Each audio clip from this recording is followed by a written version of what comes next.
Hello, Panther fans. Timmy Vio here, the PantherCons podcast. Post game, Bucks. I don't even know what the score was. It was 40 something to something. I don't know.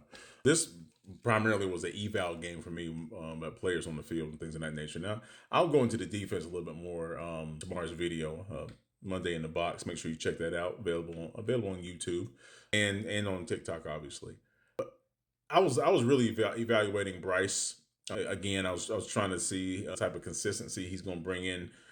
After that bad game he had against Dallas, he had a decent game last week, a really decent game last week from a playing standpoint. His numbers were, they're pedestrian, but the things he does on the field with what he has, that's a testament to me. So it was great to see him come out there in that first drive and just put it together, man. He was dropping dimes after dimes after dimes. Of course, Leggett is Leggett.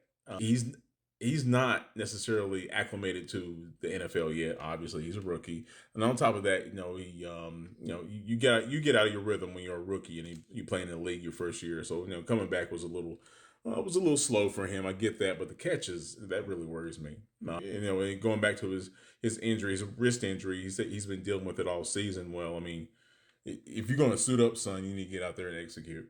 That's the bottom line there. Defense has been shuffling around so many people, man. I'm literally going to have to sit down and look at whose number is who. But from an overall schematic standpoint, there is not a motherfucking thing Evero can do to make this defense better. So I'm not quite sure why people are calling for his job. The numbers are atrocious. That's why players play and coaches coach at the pro level. If this was high school, if this was college, yeah, okay, I can get that because you rely on the scheme a lot more than you rely on your talent. It is what it is. But when it comes to the NFL and everybody can play, schematics only do you so much. You have to execute. That's the bottom fucking line. And I don't blame Evero for what happened on the field today. He didn't help the situation, but there's not much you can do when you don't have players that even understand the schematics and understand how to communicate based on a particular look that the offense is giving you.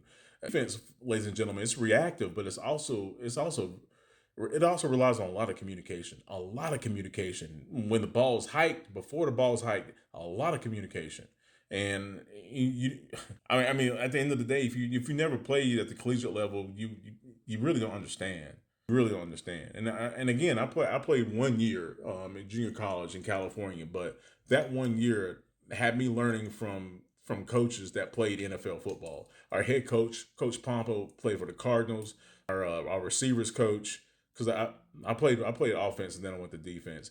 Our receivers coach, he was a tight end for the 49ers. He had a Super Bowl ring with Montana.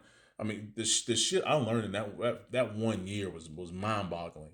And now I wasn't a kid. I was 21, 22 when I started playing. So, at the end of the day, folks, you really need to respect and understand what it's like to play in a pro game, man. The terminology, the communication, that type of repetition is extremely important when you go up against a pro offense. It's extremely important.